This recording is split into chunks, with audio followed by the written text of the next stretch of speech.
नमस्कार और इस नए विश्लेषण में स्वागत है। चलिए सीधे आज के विषय पर आते हैं। आज हम जिस स्रोत सामग्री पर चर्चा कर रहे हैं वो कोई आम डरावनी कहानी नहीं है। हम रक्त महल नाम की एक बेहद खौफनाक जगह के काम करने के तरीके को डिकोड करने वाले हैं। अक्सर हम भूतों की कहानियों को बस अंधविश्वास मान लेते हैं, लेकिन यहाँ हमें पता चलता है कि कैसे एक श्रापित इमारत बिल्कुल एक मशीन की तरह काम करती है।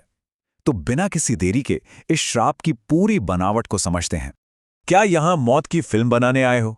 अगर यहाँ की परछाइयों की तस्वीर लेने की कोशिश करोगे तो खुद एक परछाई बन जाओगे। कहानी की शुरुआत ही केयरटेकर की इस रोंगटे खड़े कर देने वाली चेतावनी से होती है। ध्यान देने वाली बात यह है कि ये शब्द सिर्फ डराने के लिए नहीं बोले गए हैं, बल्कि ये इस घर के असली नियम हैं। ये चेतावनी बिल्कुल साफ कर देती है कि रक्त महल में किसी साधारण भूत प्रेत से पाला नहीं पड़ने वाला। यहां खतरा उन परछाइयों में छिपा है। जो भी उन्हें कैमरे में कैद करने की कोशिश करेगा वो खुद उस अंधेरे में समा जाएगा।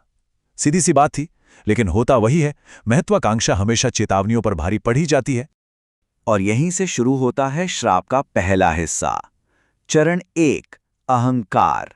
किसी भी खौफनाक घटना की शुरुआत अक्सर शिकार के अति आत्मविश्वास से ही होती है।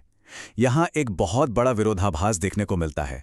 एक तरफ हमारे पास एक कड़वी सच्चाई है, एक जंग लगा हुआ गेट जिस पे बड़ा बड़ा प्रोहिबिटेड एरिया यानी निषिद्ध क्षेत्र लिखा है, साफ साफ खतरे का निशान।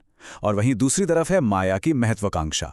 इन सारी चेतावनियों को नजरअंदाज करके माया का सिर्फ एक ही लक्ष्य है, एक राष्ट्रीय पुरस्कार विजेता डॉक्यूमेंट्री बनाना। ये वही अहंकार है जो माया, रेवा और समीर को उस मनहूस दरवाजे के अंदर ले जाता है। उन्हें लगता है कि वे पूरी तरह सुरक्षित हैं, क्योंकि वो तो सिर्फ कहानी को कैमरे में रिकॉर्ड करने आए हैं। उन्हें थोड़ी ना उस कहानी का हिस्सा बनना है। जैसे ही उनके कदम अंदर पड़ते हैं, हम दूसरे चरण में पहुंच जाते हैं। चरण 2, खतरे का एहसास। ये घर तुरंत हमला नहीं करता, पहले ही अपने शिकार को महसूस करता है, उन्हें परखता है। माया अपने डिक्टाफोन में जो चीजें रिकॉर्ड करती है वो बहुत ही क्लिनिकल और सटीक हैं। जरा सोचिए, अचानक से तापमान का 10 डिग्री गिर जाना, बाहर चाहे जो भी मौसम हो, अंदर ना कोई पक्षी है ना कोई कीड़ा, एक ऐसा बहरा कर देने वाला सन्नाटा जहां इंसान को खुद के खून दौड़ने की आवाज सुनाई देने लगे। और फिर वो ब्रिटिश युग की पेंटिंग जिसमें बच्चों के चेहरे किसी नुकीली चीज से बुरी तरह खुरचे हुए हैं, जबकि मां की आंखें बिल्कुल साफ हैं और वो सीधे कमरे में मौजूद लोगों को घूर रही हैं। ये सारी चीजें साबित करती हैं कि घर सिर्फ खाली नहीं पड़ा है, बल्कि वो सक्रिय रूप से उन्हें देख रहा है।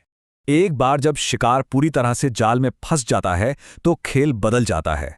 चरण 3, खौफ का बढ़ना। यहां से घर एक शांत दर्शक की जगह एक खतरनाक शिकारी बन जाता है। इस पूरे घटनाक्रम की टाइमलाइन बहुत दिलचस्प है।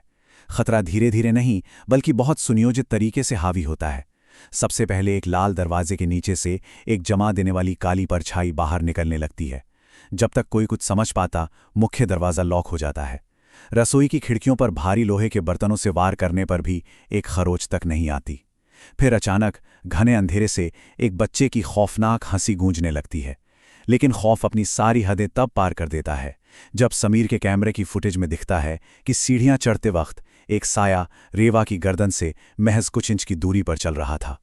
घर ने बाहर जाने के सारे रास्ते हमेशा के लिए बंद कर दिए हैं। इसके बाद वे सीधे एक तहखाने में जा गिरते हैं और यहां से शुरू होता है चौथा चरण, पहचान का निगलना। ये इस घर का असली और सबसे भयानक मकसद है। ये तहखाना कोई आम जगह नहीं है, ये तो किसी मंत्र तंत्र का अड्डा लगता है। अगर ध्यान से समझें तो ये घर इंसानों को किसी पाचन तंत्र की तरह निगलता है, और वो भी 3 खौफनाक कदमों में। सबसे पहले ये अपने पिछले शिकारों का एक कैटलॉग बनाता है। शेल्फ पर रखी उन मिट्टी की गुड़ियों को देखिए जिन पर विक्रम 1992 या जोया 2004 लिखा है। उसके बाद ये वर्तमान की नकल तैयार करता है। वहां कुछ नई गुड़ियां रखी हैं जिन्होंने बिल्कुल माया, रेवा और समीर जैसे कपड़े पहने हुए हैं। और अंत में पहचान को पूरी तरह से निगलने के लिए कमरा एकदम घोंटू काली धूल से भर जाता है। केयरटेकर की वो गूंजती हुई आवाज बिल्कुल सच थी। इस घर को नई कहानियों, नई यादों और नए डरों की भूख है। जब वो काली धूल छटती है तो जो नज़ारा सामने आता है वो किसी भी बुरे सपने से बदतर है।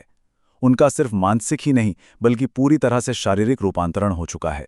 मानव हड्डियों से बने एक दर्पण के सामने माया खड़ी है, लेकिन उसे उसमें अपना चेहरा नहीं बल्कि उस बूढ़ी केयरटेकर का अक्स दिखाई देता है।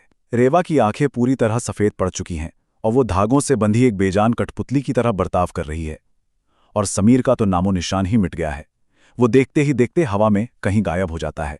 घर ने सिर्फ उनकी जान नहीं ली है, उसने उनके पूरे अस्तित्व और पहचान को ही निचोड़ दिया है।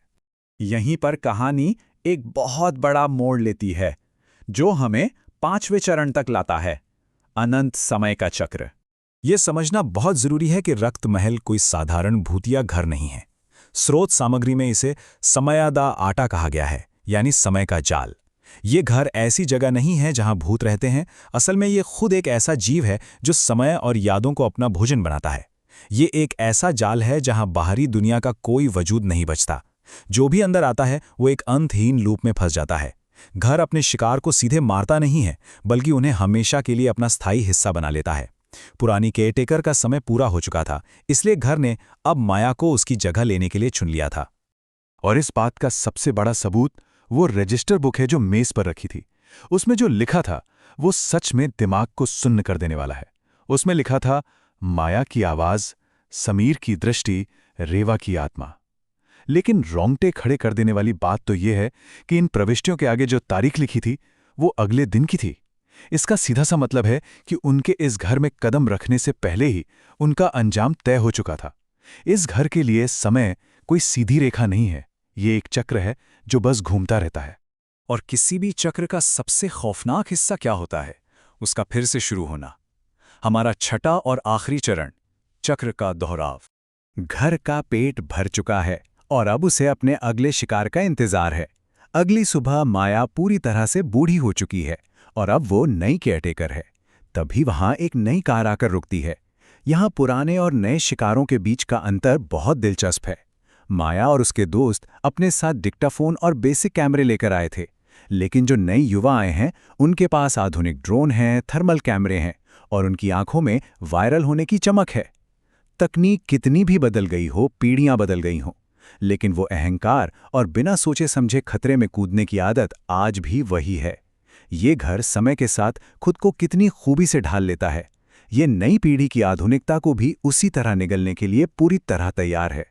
माया, जो अब उस घर की रखवाली करती है, उन्हें अंदर बुलाती है और बस इतना कहती हैं, अंदर आइए, घर आप ही का इंतजार कर रहा था। और यहीं ये विश्लेषण हमें एक बहुत गहरे और विचलित करने वाले सवाल के साथ छोड़ जाता है। क्या ये नए लोग बस इस रक्त महल की एक और नई याद बनकर रह जाएंगे? इस घर की भूख कभी शांत नहीं होती। जब भी कोई नया इंसान अपने अहंकार में अंधा होकर इन दरवाजों के अंदर कदम रखेगा, वो सिर्फ एक और नई कहानी, एक और नई गुड़िया में बदल जाएगा। इस पूरी संरचना को गहराई से देखने के बाद ये बिल्कुल साफ हो जाता है कि असली डर उन परछाइयों में नहीं है, बल्कि उस अजेय चक्र में है जिससे बाहर निकलने का कोई रास्ता नहीं है। आज के इस विश्लेषण में साथ जुड़ने के लिए बहुत बहुत धन्यवाद। आगे भी हम ऐसे ही और दिलचस्प विषयों को डिकोड करते रहेंगे।